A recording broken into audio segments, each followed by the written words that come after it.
परमेश्वर के वचन से सीख रहे थे नई वाचा और पुरानी वाचा में क्या अंतर है कर हमने सीखा था। आज हम सीखेंगे पुरानी व्यवस्था और नई व्यवस्था। पुरानी व्यवस्था और नई व्यवस्था,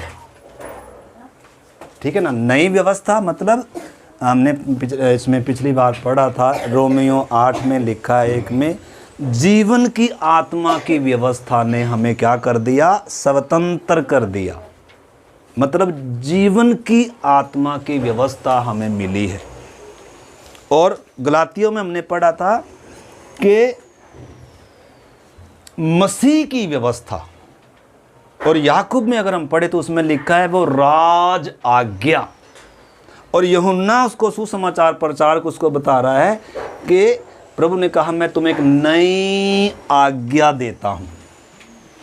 मतलब पहले क्या थी, आज्ञाएं थी, व्यवस्था थी, विधियां थी, नियम थे, परंतु उसको क्या कर दिया गया, उसको साइड प्रभु ने उसको पूरा कर दिया, क्योंकि उसको मनुष्य पूरा नहीं कर पा रहा था। उसको यीशु ने पूरा कर उस बोझ को जो पूरा नहीं हो पा रहा था, जो भारी था, उसको साइड में कर और अब क्या कर रहा है, अब मैं नहीं देता हूं।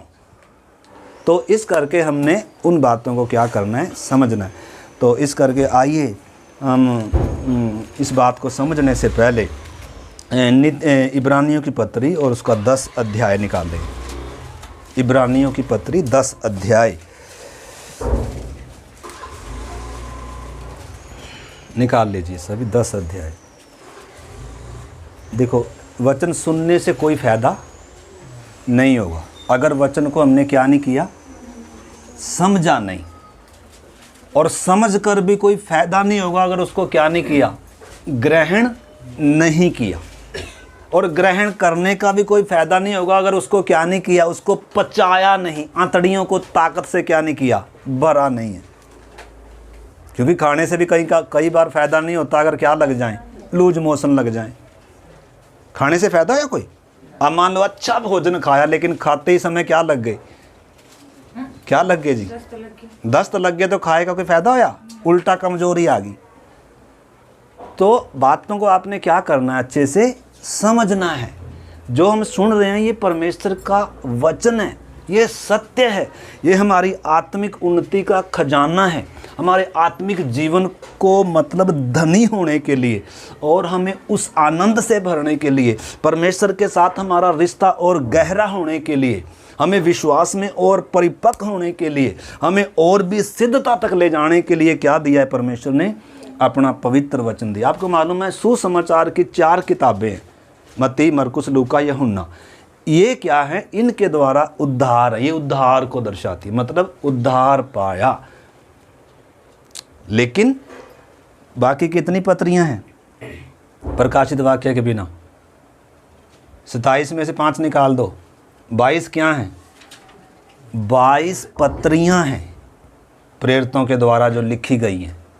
ये किस लिए लिखी गई? उद्धार के लिए नहीं लिखी गई। उद्धार किधर हो गया? सुसमाचारों के द्वारा हो गया। हो गया कि नहीं हो गया? अब ये पत्रियां फिर क्यों हैं? ये हैं वास्तव में सिद्धता का साधन। इसमें छिपा हुआ है हमारे आत्मिक जीवन का वो खजाना, मसीह जीवन का वो खजाना। इस करके इन पत्रियों को हमने क्या करना होगा, समझना होगा। पढ़ने से भी कोई फायदा नहीं, इसमें छिपे हुए हैं वो भेद, परमेश्वर के जो असली बातें हैं, जो आत्मिक बातें हैं, जो हमें उन्नत कर सकती हैं, जो हमारा परमेश्वर के साथ रिश्ता और मजबूत कर सकती हैं, जो हमें मौत के सामने खड़े होने की दिलेरी दे सकती है। ठीक है ना। तो वो किस में है? वो वचन में ही वो ताकत है। बिना वचन के हम क्या नहीं हो सकते, स्थिर नहीं है। तो वचन ही हमें दिलेर करता है, वचन ही आत्मा का तलवार है, वचन ही आत्मिक दूध है, रोटी है, अन्न है, सब कुछ है, आत्मिक हथियार है। तो इस करके आइए मेरे प्यारे भाई बहनों, हम परमेश्वर के वचन से मैं चाहता हूँ पुरानी व्यवस्था और नई व्यवस्था को समझने से पहले इस अध्याय को आप निकाल लीजिए, मैं पढ़ूंगा और आप समझने का प्रयास करें। सिद्ध बलिदान के बारे में इधर बताया गया है। 1 से मैं पढ़ता हूँ, सुनना। कई को अनपढ़ भी हैं, सुनना आंटी जी आप सुनना, क्योंकि कई बार शायद आपने तो शायद कभी ये सुना ही नहीं होगा। तो इस करके मैं पूरा पढ़ रहा हूँ। 10 अध्याय शुरू से मैं पढ़ता हूँ। क्योंकि व्यवस्था जिसमें आने वाली अच्छी वस्तुओं का प्रतिबिंब है और उनका असली स्वरूप नहीं, इसलिए उन एक ही प्रकार के बलिदानों के द्वारा जो प्रति वर्ष अचूक चढ़ाए जाते थे, पास आने वालों को कदापि सिद्ध नहीं कर सकती। तो इसमें क्या पढ़ा हमने, लिखा है क्योंकि व्यवस्था जिसमें आने वाली अच्छी वस्तुओं का प्रतिबिंब है। मतलब व्यवस्था असली नहीं थी, व्यवस्था में असलियत की क्या थी, छाया थी, वो प्रतिबिंब थी, बस असलियत नहीं थी। असलियत यानी कि अभी इसके बाद आने वाली थी। बोलो यीशु मसीह के लहू की जय। समझने के मन से आप इसको समझना। देखो और आगे लिखा है उन बलिदानों के द्वारा जो प्रति वर्ष अचूक चढ़ाए जाते थे, पास आने वालों को कदापि वो सिद्ध नहीं, उनमें सिद्धता नहीं थी। और आगे लिखा है नहीं तो उनका चढ़ाना बंद न हो जाता। इसीलिए जब सेवा करने वाले एक ही बार शुद्ध हो जाते हैं तो फिर उनका विवेक उन्हें पापी न ठहराता। यानी कि कितने भी बलिदान चढ़ते थे, वो व्यवस्था को मानते थे, लेकिन उनका विवेक फिर उन्हें दोषी ठहराता था। वो कभी पापों से क्या नहीं होते थे, शुद्ध नहीं होते थे। पाप थोड़े समय के लिए, पाप उधर की उधर ही था, लेकिन पाप थोड़े समय के लिए क्या किया जाता था, उनके द्वारा ऐसे ढांपा जाता था बस। परमेश्वर उसको देखता नहीं था। अगर ये नहीं समझो, ये दूध नहीं है, मैं फिर से कह रहा हूँ, ये दूध नहीं है, ये सुसमाचार नहीं है। ये क्या है जो हम सीख रहे हैं, क्या नहीं है, ये सुसमाचार नहीं, यीशु मसीह के चमत्कारों का कोई इधर प्रचार नहीं, ये आत्मिक जीवन का खजाना है एक विश्वासी का। और जब तक हम इसे नहीं समझेंगे हमें आत्मिक बल नहीं मिलेगा। इस करके आपने इस चीज़ों को मैं पढ़कर समझा रहा हूँ। तो उनमें पापों की माफ़ी नहीं थी। बलिदान तो अचूक चढ़ रहे थे, हर दिन चढ़ रहे थे, इतना लहू बह रहा था, कितने चढ़ते जा रहे थे, लेकिन चढ़ाकर जाते थे, फिर उनका विवेक दोषी ठहराता था, क्योंकि वो शुद्ध होने के लिए दिए नहीं थे। क्योंकि इंसान के तुल्य जानवर इंसान के तुल्य कहाँ हो गया? इंसान के पाप इस जानवर के द्वारा कैसे माफ़ हो सकते हैं? ठीक है ना। तो इस बात को आप समझने का थोड़ा सा प्रयास करना। तो आगे लिखा है परंतु उनके द्वारा प्रति वर्ष पापों का स्मरण हुआ करता है। उनके द्वारा तो सिर्फ पापों का स्मरण किया जाता है कि इंसान तो पापी है, परमेश्वर पवित्र है और पाप की मजदूरी मौत है और बिना लहू बहाए पापों की क्षमा नहीं है। इसलिए वो बलिदान एक सिद्ध बलिदान की ओर इशारा कर रहे थे। व्यवस्था एक सिद्ध बलिदान की ओर इशारा कर दी। शीशा था जो हमें दिखा रही थी, शिक्षक था जो हमें मसीह तक लेकर आया, यानी कि असली उद्देश्य मसीह था। इस चीज़ को हमने क्या करना प्रार्थना के साथ, पीछे भी हमने इन बातों को सीखा है, लेकिन एक बार और मैं इसको चाहता हूं कि हम सब सुने। लिखा है परंतु उनके द्वारा प्रतिवर्ष पापों का स्मरण हुआ करता था, क्योंकि यह अनहोना है कि जानवरों और बकरों का लहू पापों को दूर कर दे। इसी कारण वह जगत में आते समय कहता है कि बलिदान और भेंट तूने ना चाही, पर मेरे लिए एक देह तैयार करे। यानी कि पुत्र पिता से क्या कह रहा है कि भेंट और बलिदान तूने ना चाही। जब जगत में आया तो वो क्या कह रहा है, तूने मेरे लिए क्या करी, एक देह तैयार करी। यीशु की देह, आपको मालूम है यीशु मसीह जो है उसकी जो देह थी वो क्या की गई, बलिदान की गई। क्यों बलिदान की गई? क्यों बलिदान की गई? बोलो यीशु मसीह के लहू की जय। आपने इस चीज को अच्छे से जब तक आप नहीं समझोगे, यीशु मसीह की देह एक विशेष थी, हमारी तरह देह नहीं थी। वो पवित्र आत्मा के द्वारा मरियम के कोख में एक देह को क्या किया गया, तैयार किया। वचन ने क्या किया, देह को क्या किया, धारण किया। हमारी तरह दिखता है परंतु हमारी तरह नहीं है वो। हमारे मतलब तरह किसकी औलाद नहीं है, आदम में से नहीं आ रहा वो, बल्कि एक विशेष देह तैयार की जा रही है। किस लिए तैयार की जा रही है? एक सिद्ध बलिदान दिया जाएगा। तो उस चीज़ को आपने समझना। तो लिखा है होम बलियों और पाप बलियों से तू प्रसन्न नहीं हुआ, तब मैंने कहा देख मैं आ गया हूँ, पवित्र शास्त्र में मेरे विषय में लिखा हुआ है, ताकि हे परमेश्वर तेरी इच्छा पूरी करूँ। यीशु ने कहा ना, पिता मेरी नहीं तेरी इच्छा क्या हो, पूरी हो। तो आगे लिखा है ऊपर तो वह कहता है कि तूने बलिदान और भेंट और होम बलि और पाप बलि नहीं चाहिए और उनसे तू प्रसन्न भी नहीं हुआ, यद्यपि वो तो व्यवस्था के अनुसार प्रतिदिन चढ़ाए जाते थे। फिर यह भी कहता है कि देख मैं आ गया हूँ कि ताकि मैं तेरी इच्छा पूरी करूँ, यानी कि मैं अपना बलिदान दूँ। अगर तू बलिदान, तो इस चीज़ को आपने अच्छे से समझना। मैं सारा एक्सप्लेन करूँगा तो इसमें समय हमारा इसी में चला जाएगा। मैं सिर्फ पढ़ कर जा रहा हूँ क्योंकि आज हमने कुछ और सीखना है। मैं सिर्फ आपको पढ़ा कर लेकर जा रहा हूँ। तो आगे कहता है 9 वचन से, फिर यह कहता है देख मैं आ गया हूँ ताकि तेरी इच्छा पूरी करूँ। अतः वह पहले को उठा देता है ताकि दूसरे को क्या करे, नियुक्त करे। यानी कि पहले को क्या कर दिया, हटा दिया। जो जुआ था, जो भारी था, जो कोई इंसान कर ही नहीं पाया, जिससे सिद्धता थी ही नहीं, जिससे कभी बीच का पर्दा, वो पाप की दीवार गिरी ही नहीं, जिससे कभी पापी का पवित्र परमेश्वर से मेल कभी हुआ ही नहीं, वो क्या कह रहा है, मैं उसको क्या कर देता हूँ बहन लता, उसको क्या कर देता हूँ। देखो कईयों को नींद भी आ सकती है, परंतु ये चीज़ आप प्रार्थना के साथ समझेंगे तो आपके लिए लाभकारी होगी। तो आगे इसमें लिखा है उसी इच्छा से हम यीशु मसीह की देह के द्वारा एक ही बलिदान चढ़ाए जाने के द्वारा पवित्र किए गए हैं। लाखों करोड़ों बलिदान चढ़ाने से पवित्रता नहीं थी, पापों की माफ़ी नहीं थी, परमेश्वर से मेल नहीं था। बहन हाँ, इधर मेरी तरफ सुनना। देखो तो आप इधर देखना भी आपने। मैं क्यों कह रहा हूँ, क्योंकि ये वचन आप इतनी आसानी से समझ के भी आएगा। अगर आपने 2-3 बार बाइबल पढ़ी है और सचमुच में आप वचन को मतलब क्या है थोड़ा सा मन रखते हैं तभी, नहीं तो ये ऊपर से चला जाएगा। मैं बोलता रहूँगा और आपके समझ में नहीं आएगा। तो मैं इसलिए बार बार आपको टोक रहा हूँ ताकि ध्यान से इसको सुन लीजिए। तो लिखा है हर एक याजक तो खड़े होकर प्रतिदिन सेवा करता है और एक ही प्रकार के बलिदान जो पापों को कभी दूर नहीं कर सकते थे बार बार चढ़ाता है, परंतु यह व्यक्ति तो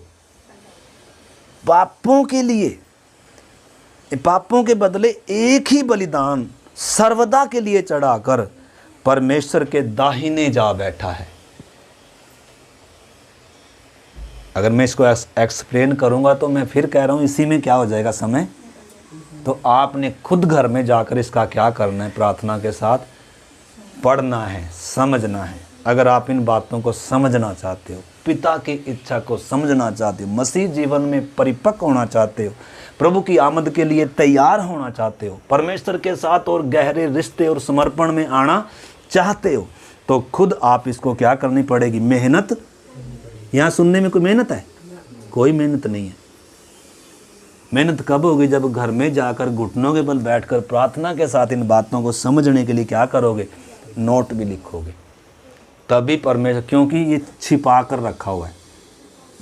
परमेश्वर का वचन क्या है, परमेश्वर का राज्य खेत में छिपा हुआ धन है। इसके लिए कीमत देना है, इसके लिए आपने ढूंढना है, इसके लिए आपने परिश्रम करना है, इसके लिए आपने मेहनत करना है। इसलिए यीशु ने कहा जो मांगेगा, जो ढूंढेगा, जो प्यासा होगा, जो भूखा होगा, ये सब के लिए नहीं है।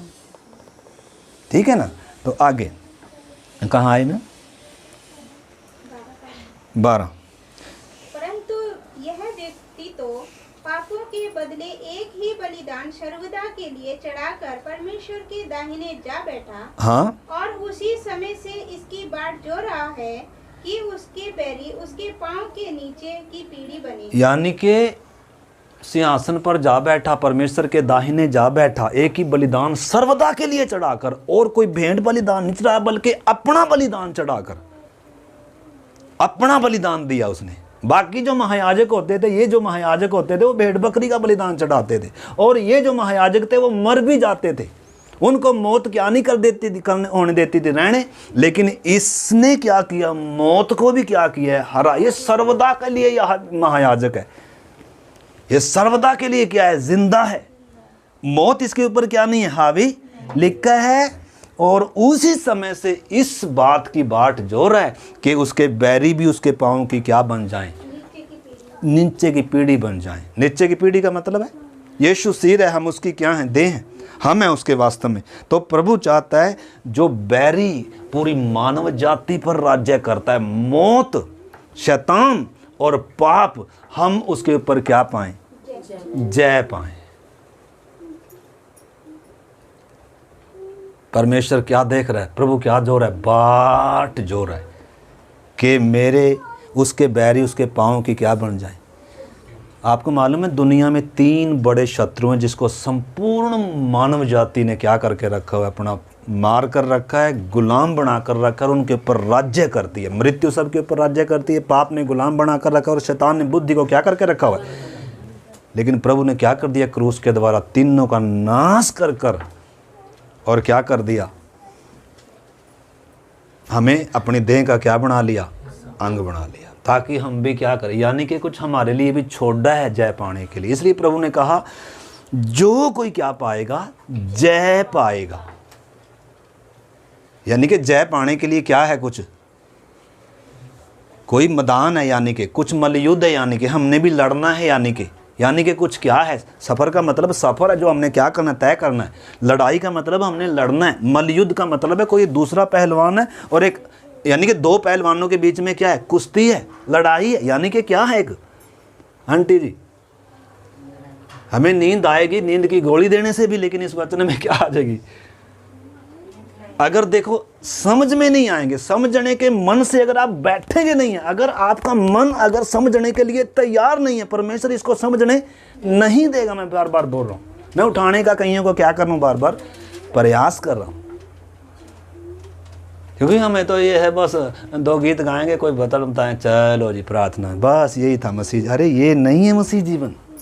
इस वचन से क्या पानी है, ताकत पानी है, सत्य को पहचानना है प्रभु ने मेरे लिए किया क्या है, ठीक है ना। तो उस चीज़ को तो आगे इसमें लिखा है, क्योंकि उसने एक ही चढ़ावे के द्वारा उन्हें जो पवित्र किए जाते हैं सर्वदा के लिए सिद्ध कर दिया। एक ही चढ़ावे के द्वारा सर्वदा के लिए क्या कर दिया, सिद्ध कर दिया। आगे, और पवित्र आत्मा भी हमें यही गवाही देता है, पवित्र आत्मा भी हमें यही गवाही देता है, क्योंकि उसने पहले कहा था, यिर्मयाह में कहा था, यहेजकेल में कहा था, क्या कहा था, प्रभु कहता है कि जो वाचा मैं उन दिनों के बाद उनसे बांधूंगा वह यह है कि मैं अपने नियमों को उनके हृदय पर लिखूंगा, हाँ, और मैं उनके विवेक में डालूंगा। हाँ, फिर वह यह कहता है, मैं उनके पापों को और उनके अधर्म के कामों को फिर कभी स्मरण न करूंगा। हाँ, बस रुक जाइए, अभी इधर क्या लिखा है, पहले से ही बताया था, मैं अंतिम दिनों में क्या बांधूंगा, उन दिनों के बाद मैं एक नई वाचा बांधूंगा। तो नई वाचा में क्या था, पुरानी वाचा ये तोड़ रहे थे, पाप मनुष्य के अंदर राज्य कर रहा था, पुरानी वाचा कभी पूरी नहीं कर पाए, परमेश्वर को प्रसन्न उन्होंने कभी किया ही नहीं है, क्योंकि गुलाम थे, बीच में पर्दा कभी हटा नहीं है, कभी परमेश्वर से मेल हुआ नहीं है। पाप मनुष्य के ऊपर राज्य करता था, मृत्यु मनुष्य के ऊपर राज्य करती थी, परंतु नई वाचा में यीशु ने क्या कर दिया, सारे बैरियों को क्या कर दिया, मौत को, पाप को, शैतान को पूरा क्या कर दिया, और परमेश्वर के साथ मनुष्य की जो शत्रुता थी उसको भी क्या कर दिया, खत्म कर दिया। एक ही चढ़ावे से काम पूरा क्या कर दिया बीरू जी, पूरा कर दिया, कंप्लीट कर दिया। अब कोई बलिदान बाकी नहीं है। तो पहला कैसे खोदी गई थी, पहले व्यवस्था कैसे थी, पुरानी पत्थर पर खोद कर दी थी, परमेश्वर ने खोद कर दी थी, परंतु नई वाचा में लिखा है मैं उनके हृदयों पर क्या करूँगा, लिखूँगा। तो अभी पवित्र आत्मा ये हमारे हृदयों पर लिखना चाह रहा है, लिख रहा है, यानी कि आत्मा। पहले परमेश्वर ने उंगली से पत्थर की पट्टियों पर लिखी थी, लेकिन अभी मांस की पट्टियों पर जब हम वचन सुन रहे हैं, ये वास्तव में क्या होना चाहिए,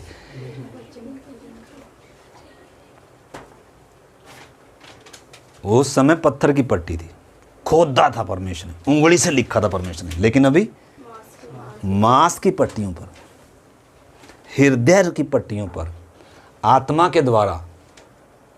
इसलिए प्रभु ने कहा दूसरा यही विषय किसमें है, 2 कुरिन्ती 3 अध्याय में लिखा है तुम मसीह की पत्री हो जिसे लोग क्या करते हैं, पढ़ते हैं और पहचानते हैं, जिसको पवित्र आत्मा ने क्या किया, लिखा है, और हमने सेवकों के समान जिसकी क्या करी है, देखभाल करी है। उसको भी आप इसमें मिलाकर अगर पढ़ेंगे तो ये चीज़ आपको समझ में आएगी। तो इसमें एक मुख्य बात अभी जिस पर मैं जोर देना चाह रहा हूँ उसको आपने समझना। आगे लिखा है इसमें 17 वचन हमने पढ़ा, फिर वह कहता है मैं उनके पापों को और उनके अधर्म के कामों को फिर कभी स्मरण न करूं। आमीन। यानी कि जो पिछली वाचा थी उसमें कभी पाप माफ, छुटकारा, परमेश्वर से मेल, शुद्धता, पवित्रता नहीं थी। लेकिन यीशु के बलिदान के द्वारा सारे, चाहे एक पापी व्यक्ति ने कितने बड़े गुनाह किए हों, सारे पाप क्या कर दिए जाते हैं जी। मेरे तरफ देख रहे सारे, यीशु क्या करता है, लिखा चाहे तुम्हारे पाप लाल रंग के हों, अर्गवानी रंग के हों, कैसे भी गूढ़े हों, हिम की नाई क्या हो जाएंगे, श्वेत हो जाएंगे। यीशु के लहू में वो पावर है, पूरा एक व्यक्ति को क्या बना देता है, नया। एक पापी व्यक्ति को जो इधर आता है ना, लिखा है अब जो मसीह में है वो नई सृष्टि है। पुराना इंजन ठोक ठाक कर परमेश्वर ने तैयार नहीं किया। उद्धार में एक व्यक्ति के अंदर से सिस्टम बदलता है परमेश्वर, अंदर से। हालांकि उस व्यक्ति का बाहरी मनुष्य तब उसकी इच्छा विलासें अभी भी हैं जिस पर जाए पानी है, लेकिन अंदर क्या करता है कि नया मनुष्य तब क्या करता है, पैदा करता है। परमेश्वर के बीज से, परमेश्वर के वचन से, परमेश्वर की आत्मा के द्वारा एक नए मनुष्य तब की क्या होती है, इसमें ऊपर देख सकते हैं वो नीले रंग का नया मनुष्य तब रचता है परमेश्वर। ये किससे पैदा हुआ, ये किससे पैदा हुआ, ये माँ बाप से पैदा हुआ। ये प्राण भी और आत्मा भी, शरीर भी और प्राण भी माँ बाप से मिला। आत्मा को परमेश्वर ने रचा था, लेकिन जब उद्धार पाया, उद्धार पाने का मतलब क्या है, इसके अंदर एक नई सृष्टि उत्पन्न हुई, नया मनुष्य तब उत्पन्न हुआ। ये किससे उत्पन्न हुआ, ये पिता से, परमेश्वर से, वचन से, उसकी आत्मा के द्वारा उत्पन्न हुआ। ये नई सृष्टि है। पुरानी बातें बीत गई हैं, इसको परमेश्वर ने धर्मी ठहराया, इसके सारे पाप माफ़ कर दिए गए। अब इसके ऊपर कोई क्या नहीं है, कोई पाप की माफ़ी बाकी नहीं। ये नया है, ये परमेश्वर का पुत्र है। भले ही इसे उसी शरीर में अभी तक रह रहा है, परंतु अब हर दिन इसने बढ़ना है और इसने कम होना है। परंतु ऐसा भी हो सकता है अगर ये सचेत नहीं है, पाप फिर से अंदर घुसेगा और ये सुंकड़ता जाएगा। इस चीज़ को हमने अच्छे से क्या करना है, समझना है। बहन जी क्या नाम है, आप समझना थोड़ा सा। मैं बार बार क्यों बोल रहा हूँ नाम ले लेकर, मतलब कई बार हम आकर इधर होते नहीं हैं, सुनकर भी हम क्या अनसुने होते हैं। इसलिए यशायाह ने पहले कहा था ये सुनते तो रहेंगे लेकिन समझेंगे। मन क्या है, मन क्या है, तैयार। कौन सी ज़मीन है, 4 प्रकार की ज़मीन है सुनने वाले व्यक्ति, 4 प्रकार के लोग हैं। एक मार्ग के किनारे का है, ऐसे पत्थर, दिल में कोई वो सुनने के लिए, समझने के लिए आया नहीं, वो तो ऐसे आ गया। समझे क्या, लिखे सुना तो सही लेकिन क्या नहीं किया, समझने के लिए बहुत सारे आते ही, उनको कोई मतलब नहीं समझने समझने जा रहे। फटाफट प्रार्थना खत्म करो, दुआ करो हमारे लिए। और अगला व्यक्ति कौन है, सुना, आनंद से ग्रहण भी कर लिया, लेकिन झाड़ भरे हुए इच्छाओं के, संसार के, इन चीज़ों के, और वो उन्होंने क्या कर दिया, बढ़कर क्या कर दिया, वो भी निष्फल। और तीसरी ज़मीन कौन सी है लता, हैं जी बोले भैया जी हम तो आए थे। तीसरी ज़मीन कौन सी है, तीसरी ज़मीन है पथरीली ज़मीन। पथरीली का मतलब ऊपर ऊपर क्या है, मिट्टी है। इसने भी क्या किया है, वचन को सुना है, समझा है, ग्रहण किया है, लेकिन जड़ अंदर तक गई नहीं है। मसीह में जड़ पकड़ी नहीं है, ऊपर ऊपर है। इसलिए धूप निकली, सूरज निकला, समस्या आई, और इसमें क्या है वो पत्थर, धन का धोखा, अन्य अन्य वस्तुओं का लोभ। ये पत्थर हैं, ये कभी क्या नहीं होने देंगे। तो हम तो बोले भरे पड़े भैया जी से भरे पड़े हैं, तो फिर जमीन सही नहीं। तो क्या करें फिर, प्रभु को कहें प्रभु मेरी ज़मीन क्या कर। वचन कहता अपनी पड़ती भूमि को क्या करो, जोतो। किसने जोतना है, ये वचन हल है, दो धारी क्या है, तलवार है। तो हमारा विषय मेरे प्यारे भाई बहनों ये नहीं है, परंतु हम थोड़ा सा पढ़ रहे हैं इसको। तो इस इधर लिखा है, मैं उनके पापों को फिर कभी क्या नहीं करूँगा, स्मरण नहीं करूँगा, उनके अधर्म को कामों को कभी क्या नहीं करूँगा, याद। यानी कि एक व्यक्ति को पूरा परमेश्वर क्या करता है जी, क्या करता है, नई सृष्टि बनाता है।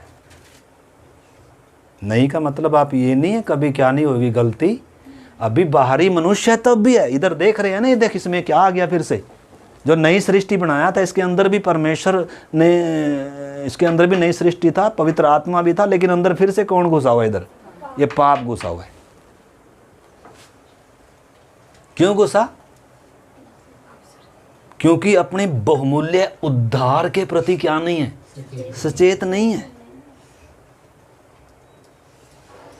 गंभीर नहीं है।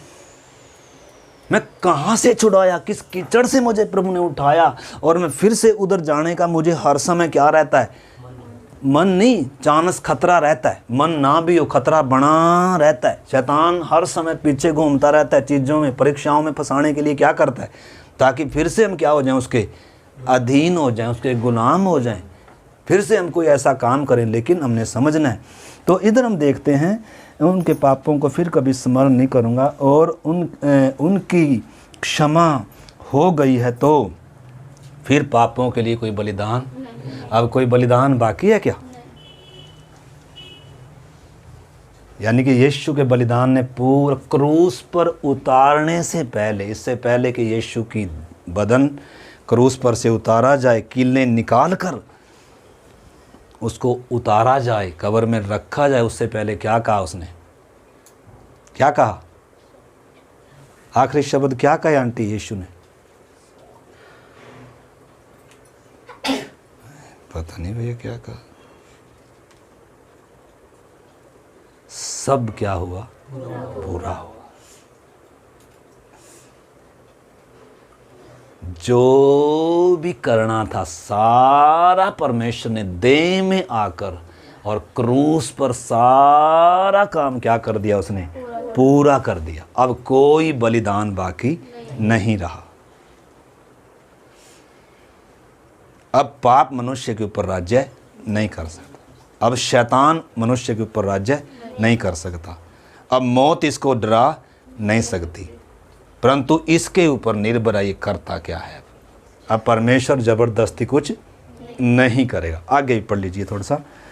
इसलिए हे भाइयों, जब हमें यीशु के लहू के द्वारा उस नए और जीवते मार्ग से पवित्र स्थान में प्रवेश करने का हियाब हो गया है, जो उसने पर्दे अर्थात अपने शरीर में से होकर हमारे लिए अभिषेक किया है, और इसलिए कि हमारा ऐसा महायाजक है जो परमेश्वर के घर का अधिकारी है, तो आओ हम सच्चे मन और पूरे विश्वास के साथ और विवेक का दोष दूर करने के लिए हृदय पर छिड़काव लेकर और देह को शुद्ध जल से धुलवाकर परमेश्वर के समीप जाएं।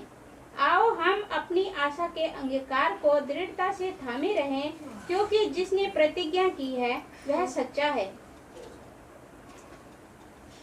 चलो, तो आपने इसमें और भी बहुत कुछ है, आप घर में जाकर क्या करना। अभी हम देखो, मैंने शुरू नहीं किया नई व्यवस्था और पुरानी व्यवस्था, क्योंकि मन क्या नहीं है कईयों के तैयार, तो इसके लिए बहुत तैयारी चाहिए मेरे प्यारे भाई बहनों।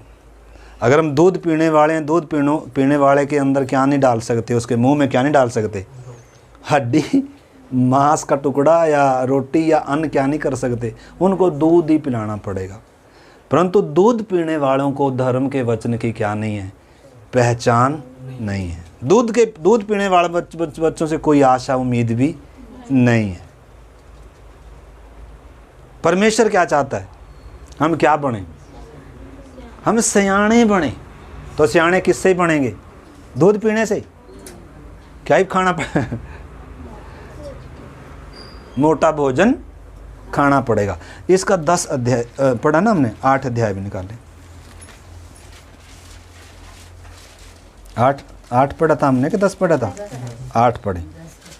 मैं पढ़ता हूँ 8 का 1 से मैं पढ़ता हूँ। अब जो बातें हम कह रहे हैं उनसे सबसे बड़ी बात यह है कि हमारा ऐसा महायाजक है जो स्वर्ग पर महामहिम के सामने जा बैठा है, दाहिने जा बैठा है, और पवित्र स्थान और उस सच्चे तंबू का सेवक हुआ जिसे किसी मनुष्य ने नहीं वरन परमेश्वर ने खड़ा किया है।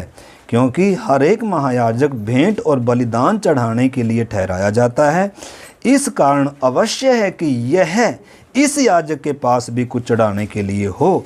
यदि वह पृथ्वी पर होता तो कभी याजक न होता, इसलिए कि व्यवस्था के अनुसार भेंट चढ़ाने वाले तो हैं, वे स्वर्ग में की वस्तुओं के प्रतिरूप और प्रतिबिंब की छाया करते हैं। जैसा जब मूसा तंबू बनाने पर था तो उसे चेतावनी मिली थी कि जैसा नमूना तुझे पहाड़ पर दिखाया गया उसी के अनुसार क्या करना।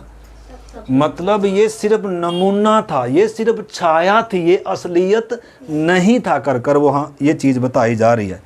तो आगे इसमें और भी आप इसका पूरा क्या कर सकते हैं। मैं फिर कह रहा हूँ, अगर हम इसमें पढ़ेंगे तो फिर हमारा समय क्या हो जाएगा, सारा खर्च। तो 5 अध्याय से शुरू हो जाएं आप, इब्रानियों 5 अध्याय, 6 अध्याय, 7 अध्याय, 8 अध्याय, 9, 10, 11, 12, 13। इसमें क्या छुपा हुआ है, मसीह जीवन का, आत्मिक जीवन का क्या है इसमें, भोजन, ताकत मिलने वाला भोजन, परमेश्वर के और करीब आने वाला, परमेश्वर मसीह में और परिपक्व अगर आपने होना है तो सुसमाचारों से आगे आपको बढ़ना पड़ेगा। दूध पीने से क्या नहीं होगी, सियाने। और यीशु किसके लिए आ रहा है, दुल्हन के लिए आ रहा है, जिसने अपने आप को तैयार कर लिया, जो परिपक्व होगी, जो जवान होगी, जो दूध नहीं पीती अभी। यानी कि मसीह जीवन में क्या है, सिद्धता है, परिपक्वता है, किसी की डील डोल तक आना है, किसी के स्वरूप समानता तक आना है, हमारे अंदर सिद्धता आनी है। खाली उद्धार होना थोड़ा है, बहुतों का तो अभी उद्धार भी नहीं हुआ बेचारों का, और उन्हें एहसास भी नहीं है कि मुझे उद्धार की ज़रूरत है और प्रभु आने वाला है। दुख की बात यह है। और जिन्होंने उद्धार होया उनको भी कोई परिपक्वता, मेरी बुलाहट क्या है, मेरा लक्ष्य क्या है, मेरा निशाना क्या है, मुझे दौड़ना कैसे है। शैतान मुझे दौड़ से वंचित करने के लिए, लक्ष्य से हटाने के लिए चारों तरफ क्या कर रहा है, घूम रहा है। मेरी एक लड़ाई है, एक अंदर लड़ाई है, एक किधर है, एक बाहर है। अगर देखो हमें इन चीज़ों का मालूम नहीं होगा तो फिर हम कभी मंजिल पर पहुँचेंगे। इजराइली क्यों नहीं पहुँच पाए, निकले तो थे लेकिन यर्दन पार क्यों नहीं कर पाए, हमारी ही हालत थी उनकी भी जैसी आज हालत। हाँ कोई मतलब मन कईयों का मन सोया हुआ है सचमुच में, आंख खुली है बस थोड़ी सी, लेकिन मन क्या है, सोया रहता है कहीं विश्वासियों को बेचारे को। दाल में मेरे प्यारों कहीं क्या है, काला है। और ये काला अगर बदला नहीं, सफ़ेद नहीं हो, लिखा है तुम्हारे अर्गवानी जो रंग के थे वो दाग थे, जो पाप थे, जो कालापन था, जो लाल रंग के थे, वो क्या हो जाएंगे, हिम की नाई क्या हो जाएंगे, श्वेत हो जाएंगे। पापी कोई भी स्वर्ग में जाएगा नहीं, पापी का कभी भी पवित्र परमेश्वर से मेल नहीं है। इसलिए यीशु मसीह पापियों के लिए क्या हुआ है, बलिदान हुआ मेरे प्यारे भाई बहनों। ठीक है ना। तो अगली बार हम सीखेंगे अब नई व्यवस्था और पुरानी व्यवस्था, क्योंकि समय हो गया, ठीक है ना। इसमें बहुत कुछ हमने क्या करना था, समझना था, वैसे थोड़ा टाइम है तो आइए हम निकालें परमेश्वर के वचन से। दूसरा कुरिन्थियों भी थोड़ा हम निकालें, इसमें बहुत कुछ था, मैंने पढ़ाना था लेकिन जल्दी चलेंगे। दूसरा कुरिन्थी 4 अध्याय 3 अध्याय।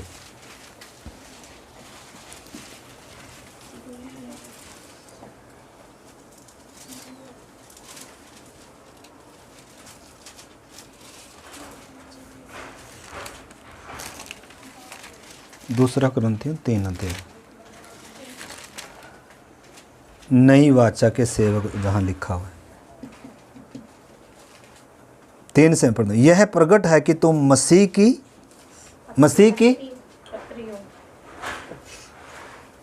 नई वाचा में, समझना, ऐसा भी हो सकता है पुरानी वाचा में जी रहे, नई वाचा का सिर्फ ऊपर क्या लगा, लेवल लगा है, अंदर से क्या नहीं है, अंदर से क्या नहीं है, अंदर से क्या नहीं है, नया जन्म, नई वाचा नहीं है, ऐसा भी संभव है। परंतु परमेश्वर का वचन क्या कहता है, इधर लिखा है तुम मसीह की क्या हो, पत्री हो। अगर 2 से हम पढ़े, मैं 2 से पढ़ता हूँ, लिखा है हमारी पत्री तो तुम ही हो जो हमारे हृदयों पर लिखी हुई है और उसे सब मनुष्य पहचानते और पढ़ते हैं। यह प्रकट है कि तुम मसीह की पत्री हो। इसमें अनुवाद में थोड़ा सा फर्क है, इसमें अनुवाद में क्या लिखा हुआ है, पढ़े जरा। जिसको हमने सेवकों के समान लिखा। हाँ, इसमें लिखा है जिसको हमने सेवकों के समान लिखा, स्याही से नहीं परंतु आत्मा के द्वारा, ऐसा करके लिखा हुआ है। परंतु वास्तव में इसमें क्या है, यह प्रकट है कि तुम मसीह की पत्री हो जिसको हमने सेवकों के समान, जिसकी क्या करी है, देखभाल करी है। जैसे मूसा ने नहीं लिखा था, परमेश्वर ने लिखा था, खोद कर रखा था, उसके हाथ में दिया था, उसने देखभाल करी थी। तो इधर पौलुस वही समझाना चाह रहा है, परंतु अनुवाद में थोड़ी सी इधर फर्क है। लिखा है हमने सेवकों की नाई जिसकी देखभाल करी है, परंतु परमेश्वर के जीवते आत्मा के द्वारा क्या किया गया है, लिखा गया है। परंतु हृदय लिखा है आत्मा से, परमेश्वर लिखा है परंतु जीवते परमेश्वर के आत्मा से, और पत्थर की पट्टियों पर नहीं परंतु हृदय की मांस रूपी पट्टियों पर लिखी है।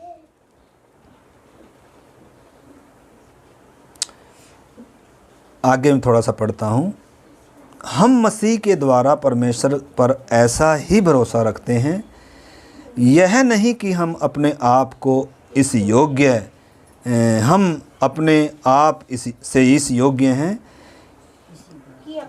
कि अपनी ओर से किसी बात का विचार कर सकें, पर हमारी योग्यता परमेश्वर की ओर से है जिसने हमें नई वाचा के सेवक होने के योग्य भी किया है, शब्द के सेवक नहीं, आपने समझना, वर्ण आत्मा के सेवक, क्योंकि शब्द मारता है परंतु आत्मा जिलाता।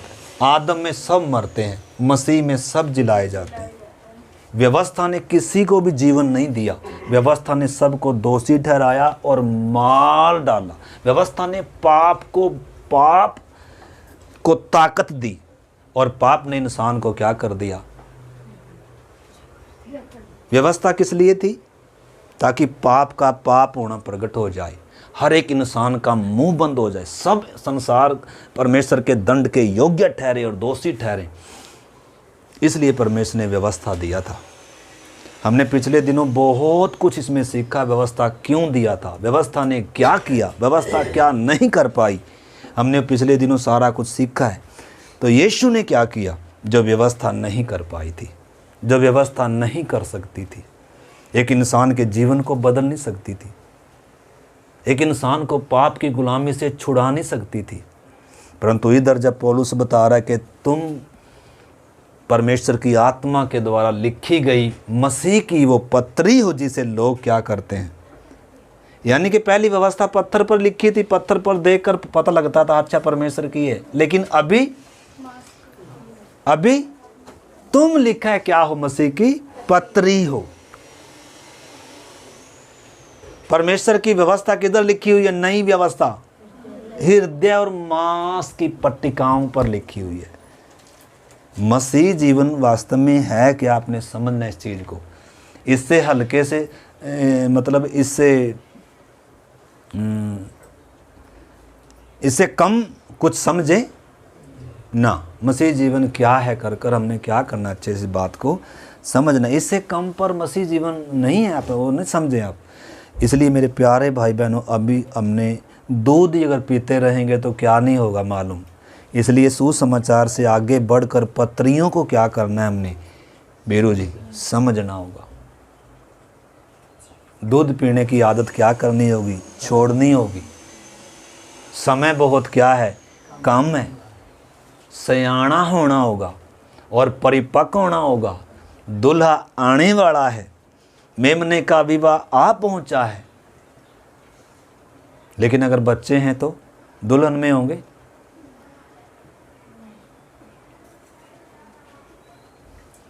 है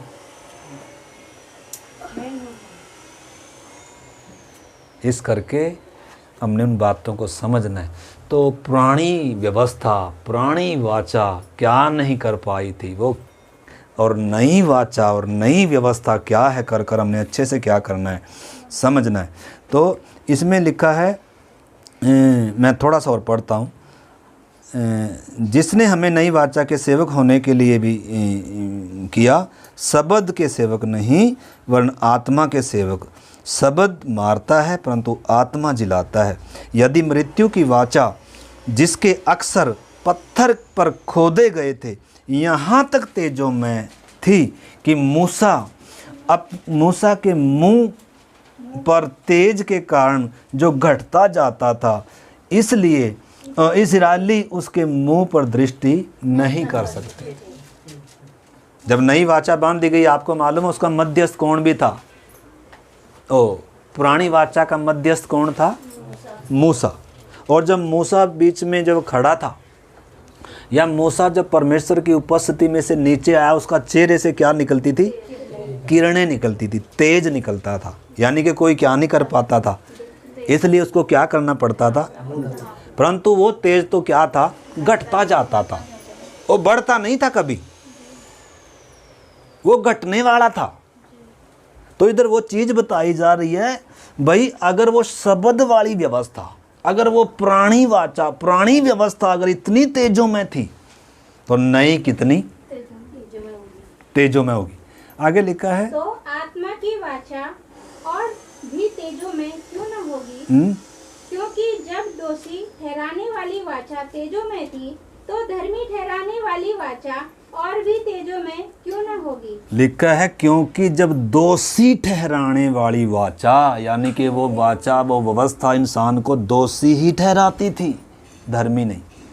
परंतु लिखा है जो धर्मी ठहराने वाली वाचा है और भी तेजों में क्यों न होगी।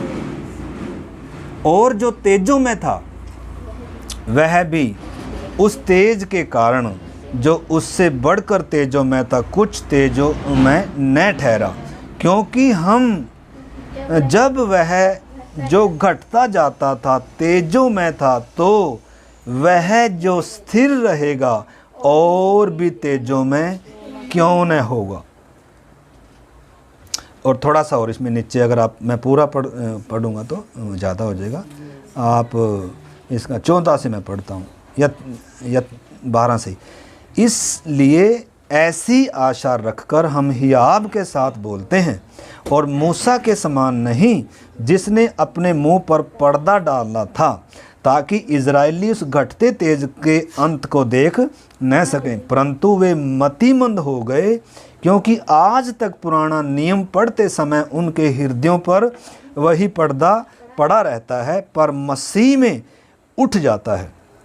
आज तक जब कभी मूसा की पुस्तक पढ़ी जाती है तो उनके हृदय पर पर्दा पड़ा रहता है, परंतु जब कभी उनका हृदय भी प्रभु की ओर फिरेगा, तब वह पर्दा क्या हो जाएगा जी?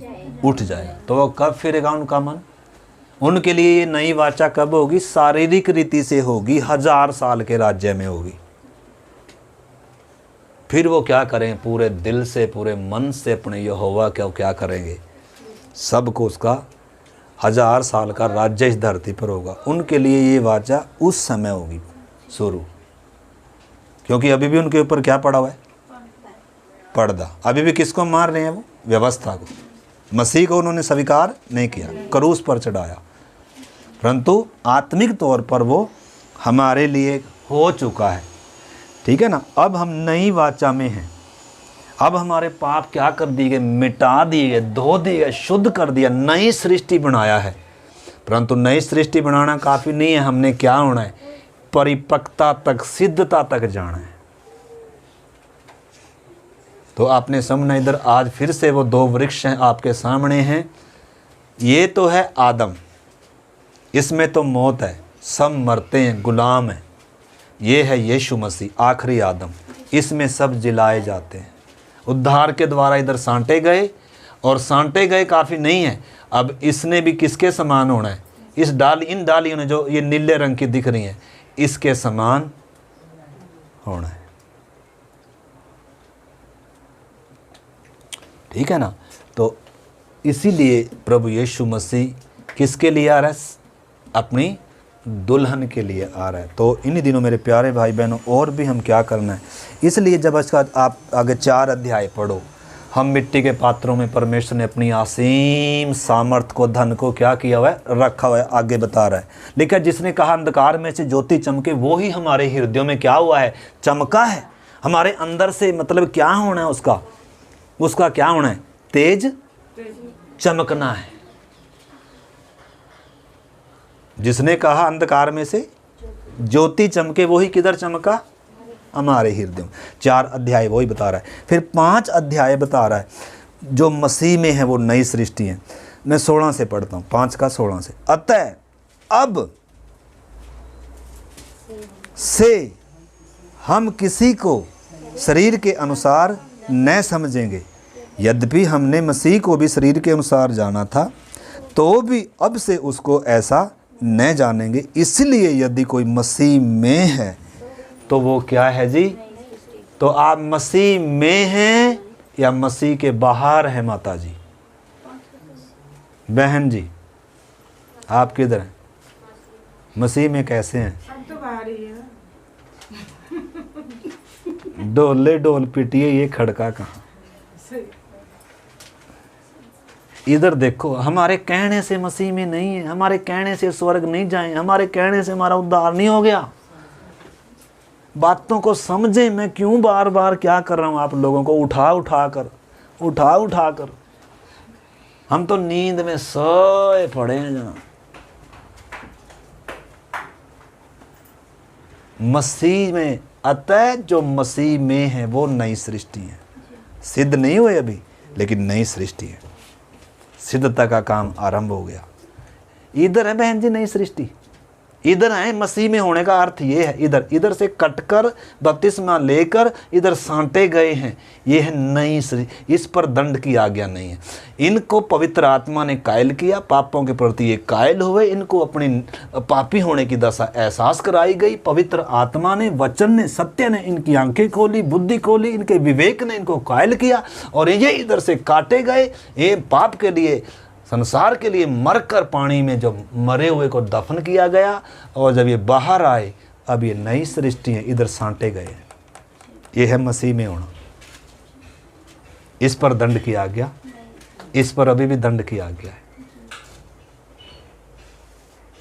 अभी भी क्या है? पाप के गुलाम है, शैतान के वश में है, मुर्दा है। तो आपकी हाल, आप माता जी मसीह में हैं, बाहर है?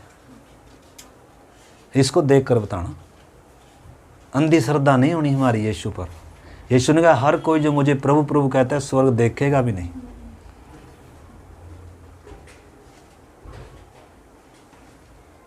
बहन जी, आप इधर हैं कि इधर हैं? कब तक रहेंगे? जब तक ये बुद्धि नहीं खुलेगी। कब खुलेगी? धीरे धीरे समझ में आएगी।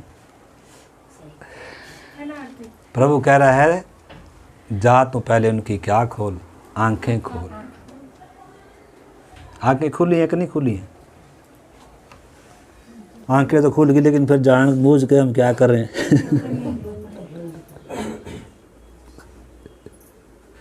क्योंकि अंधकार में से ज्योति में आना लिखा, तो उनकी आंखें खोले ताकि वे अंधकार से ज्योति में आए और शैतान के अधिकार से परमेश्वर के राज्य में आए। तो इधर इधर होते होते ही आंखें खोलता है, बुद्धि खोलता है, समझ खुल जाती है, पवित्र आत्मा कायल कर देता है, नए जन्म की शुरुआत हो जाती है। अब जब इसको होश में आई, अब ये उस हालत में रह नहीं सकता। अंधकार में से किधर आएगा अब ये? ज्योति में आएगा। शैतान के राज्य में से किधर आएगा अब ये? परमेश्वर के राज्य में आएगा। परंतु कईयों की आंखें भी खुल जाती हैं, यही अच्छा लगता है, अरे इधर ही ठीक है। तो कितनों की आंखें खुली है? दुनिया में सबसे ऊंची आशीष पता क्या है? जब आपकी आंखें खुल गई। छोटी बात ना समझें आप इसे। दुनिया को मालूम नहीं है मेरा परमेश्वर कौन है, आपको मालूम चल गया आपका परमेश्वर कौन है। दुनिया को मालूम नहीं है कि पाप में पैदा पापी इंसान हूँ, आपको मालूम चल गया, आपकी बुद्धि खुल रही है। परंतु क्या आप इधर ही रहना चाहेंगे या इधर आएंगे?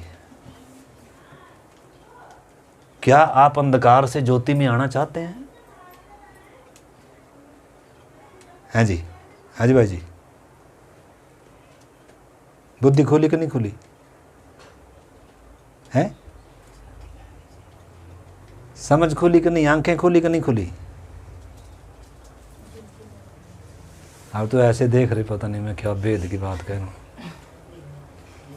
बस टाइम हो गया हमारा, प्रार्थना करने जा रहे। प्रेरितों के काम 26:18 पढ़ो। 26:18 प्रेरितों के काम 26:18।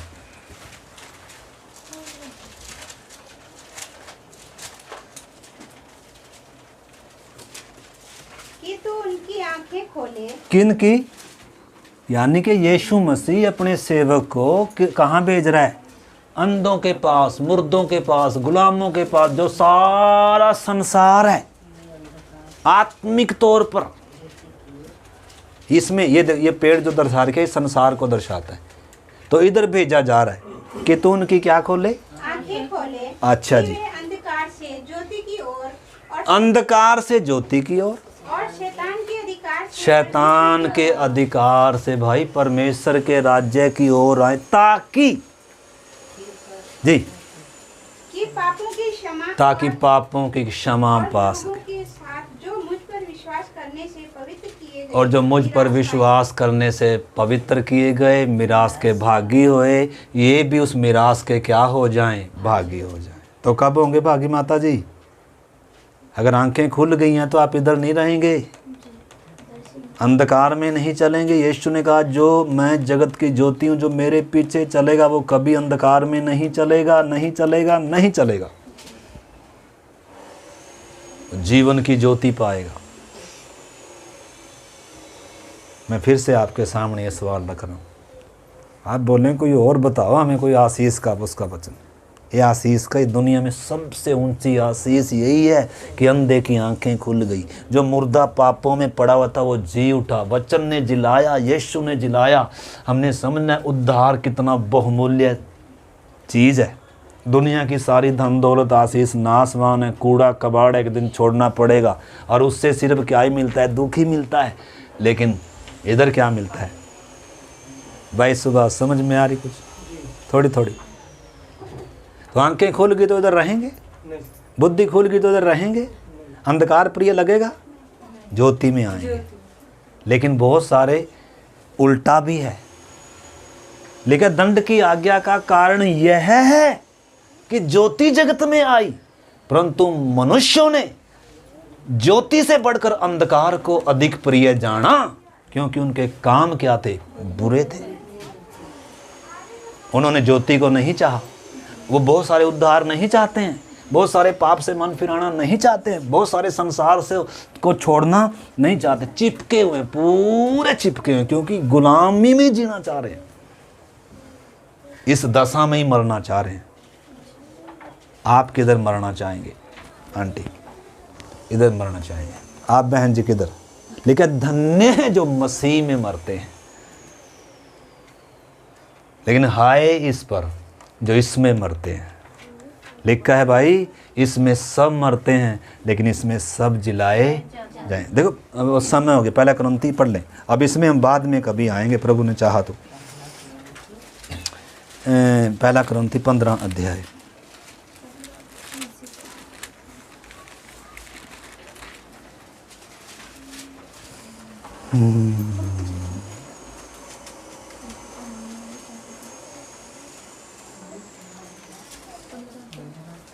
पंद्रह का 22, पहला कुरिन्थी 15:22 लिखा है, और जैसे आदम में सब मरते हैं, आत्मा में भी मरे हुए हैं। भाई जी सुन लीजिएगा, आत्मा में भी मरे हुए हैं, शरीर में भी मरेंगे, और अनंत काल की एक मौत इंतजार कर रही है। अगर जागे नहीं हो तो जाग जाएं, सोने के दिन नहीं है, बहुत भयानक समय इंतज़ार कर रहा है। अगर आप आज जागे नहीं, अगर मसीह में आए नहीं, शरण स्थान में दौड़े नहीं, जीवन पाया नहीं, और ज्योति में अगर आप आएंगे नहीं, तो एक अनंत काल है। लिखा है, और जैसे आदम में सब मरते हैं, वैसे ही मसीह में सब जिलाए जाते हैं, जिलाए गए हैं, और जिलाए जाएंगे। मुर्दे अविनाशी दशा में क्या हो जाएंगे जी? जी उठेंगे। और हम जो जीवित हैं, हम क्या हो जाएंगे? यही तो आशा है। तो क्या चाहिए आज हमको? कोठी बंगला का, चंगाई, आशीष क्या लेने के लिए जा पाए? तो इधर आप क्यों आए हैं? क्या चाहिए? ये कूड़ा कबाड़ चाहिए? मतलब इस जीवन के सामने, उस अनंत जीवन के सामने, इस आत्मिक आशीष के सामने एक कूड़ा कबाड़ी बोला जाता है इसको। हम मनुष्यों की दृष्टि में ये बहुत कीमती है, धन है, ओ आहा कितना अच्छा है, लेकिन परमेश्वर की दृष्टि में इसकी कोई कीमत नहीं। और परमेश्वर का जो एक जन है, पौलुस भी कहता है, भाई साहब मैं सबको कूड़ा समझता हूँ। क्या समझता हूँ? क्या हम कूड़ा समझेंगे? जक्कई जो दोनों हाथों से क्या करने वाला था भाई साहब, बटोरने वाला था, जब उसको मालूम चले, आंख खुली, असली को देखा, जो तेरा भला हो जाए असली, और ये देखा कूड़ा दिख रहा उसके सामने, क्या जब असली दिख गया ना तो क्या दिखेगा? ये जीवन भी हल्का सा लगेगा, कष्ट क्लेश भी हल्के से लगेंगे, दुख भी हल्का सा लगेगा। उस जीवन के सामने, उस मसीह के सामने सब फीका लगता है भाई साहब, सब, इनकी कोई कीमत नहीं है।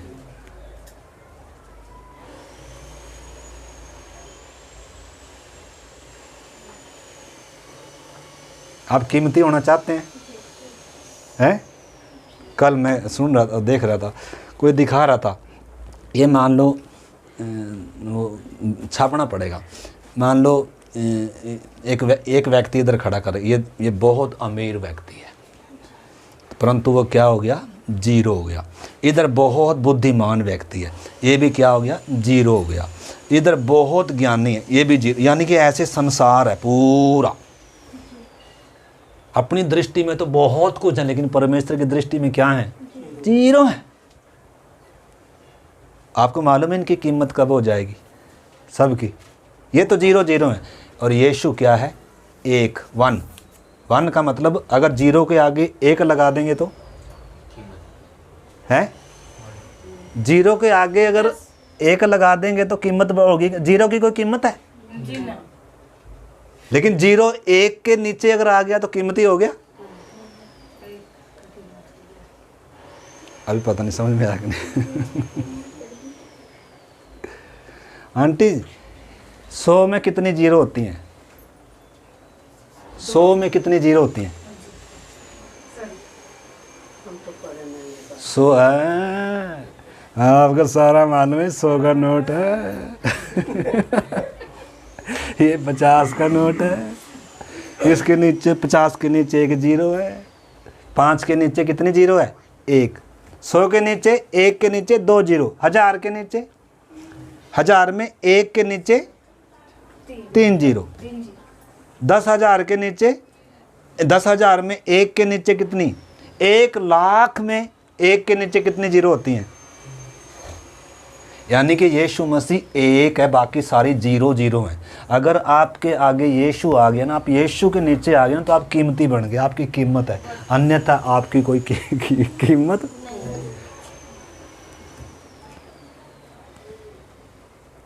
समझ में आया कुछ कि नहीं? खत्म करें, बोलो जल्दी से करो। क्या करो? प्रार्थना करें प्रार्थना।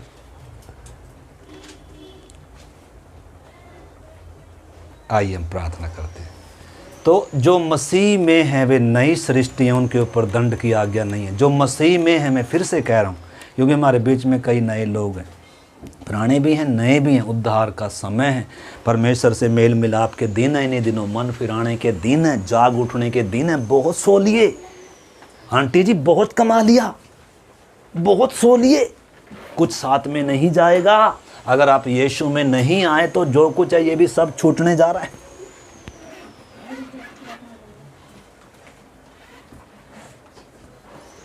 क्या आज फैसला लेंगे? सिस्टर लता जी, मसीह में है या किस में है? दम लगेगा, जोर लगेगा। एक प्रभु बहुत सारे उदाहरण दिए यीशु मसीह ने, दृष्टांत दिए। लिखा है स्वर्ग का राज्य खेत में छिपा कर रखा हुआ वो अनमोल धन है जो आपके सारी चीज़ों से क्या है? कीमती है। और लिखा जब किसी ने मिला, जो खोजी था उसको मिलेगा, सबको नहीं मिलेगा। सोने वालों को थोड़ा मिलेगा।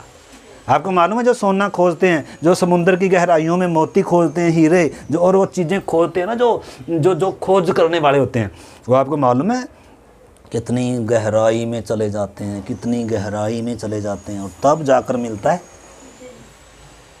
माता जी पता है पैसे कैसे कमाए जाते हैं? सारा दिन बेचारी पैदल चलना पड़ता है। लेकिन इधर हम सोचते हैं कुछ भी ना लगे, सारी ताकत किधर लग जाए? पैसा कमाने में, धन कमाने में, परिवार संभालने में, खाने में, पीने में, जीने में, सोने में, सारा। और पैसा, और किधर धनवान कैसे हो जाएं हम इधर? ये कैसे मिल जाए? फ्री में मिल जाए। हाँ तो फिर सप्ताह में, महीने में एक बार आओगे तो फ्री, ये सोच रहे हो? और क्या सोच रहे हैं आप?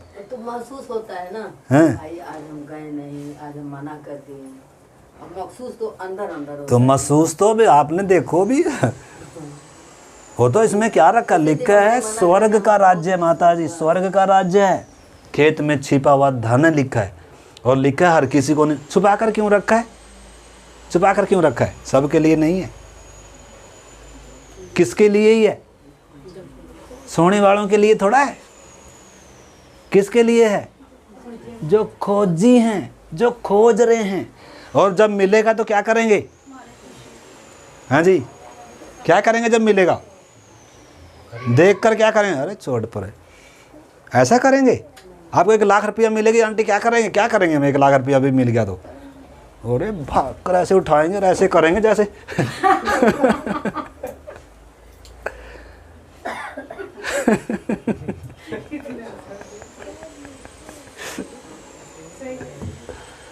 हमारी नज़र में जो चीज़ कीमती होगी ठाएंगे कि नहीं ठाएंगे? जब आंखें खुली, बुद्धि खुली, इसकी कीमत जब मालूम हुई, उद्धार कितना कीमती है, पापों की माफ़ी कितनी कीमती है, जीवन कितना कीमती है, मेरी आत्मा के लिए मेरे परमेश्वर का वो कीमती जीवन जिससे मैं जुदा हुआ, मैं पाप मेरे ऊपर राज्य कर, जब ये चीज़ों का एहसास होगा तो जी सारा कुछ बेच कर किधर ले लेंगे? उस खेत को, खेत को क्या कर लेंगे जी? बेचा है कुछ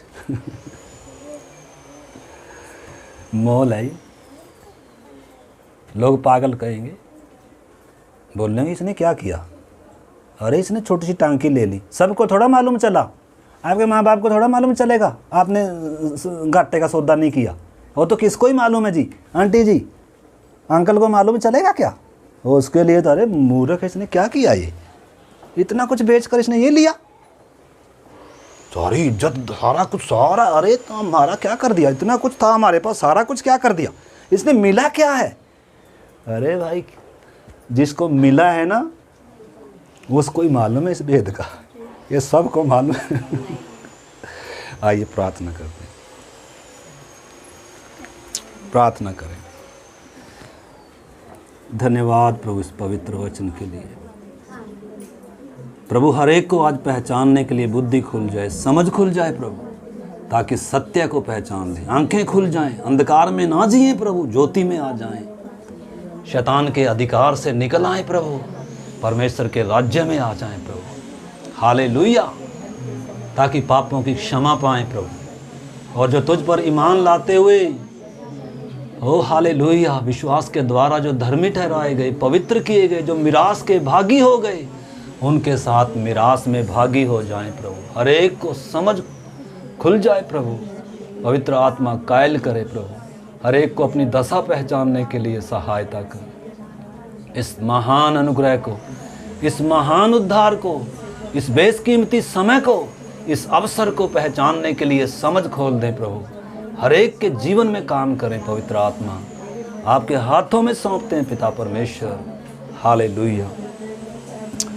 प्रभु इस पवित्र वचन के लिए धन्यवाद। हर एक के अंदर ये वचन बना रहे, शैतान चुराने ना पाए प्रभु। ये वचन हर एक के जीवन में गहरा काम करे, हृदय छेद दे प्रभु, पवित्र आत्मा कायल कर दे हर एक को प्रभु। इस महान अनुग्रह को, इस महान उद्धार को पहचान कर और एक सही निर्णय लेने के लिए मन फिरा कर प्रभु पश्चातापी हृदयों के साथ आपके सन्मुख आने के लिए, क्रूस के पास आने के लिए, और वो जीवन, वो स्वर्गीय जीवन प्रभु पाने के लिए, स्वर्गीय राज्य के अधिकारी होने के लिए, अनंत जीवन के अधिकारी होने के लिए आप सहायता करना।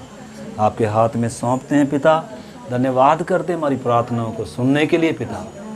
प्रार्थना को हमारे उद्धारकर्ता प्रभु यीशु मसीह के नाम से मांगते हैं। अब हमारे प्रभु यीशु मसीह का अनुग्रह, पिता परमेश्वर का प्रेम और पवित्र आत्मा की संगति और सहभागिता हम सबों के साथ और तमाम दुनिया में मुकद्दस लोगों के साथ, पवित्र लोगों के साथ प्रभु यीशु की आगमन तक होते रहे। सबको जय मसीह की। मारानाथा।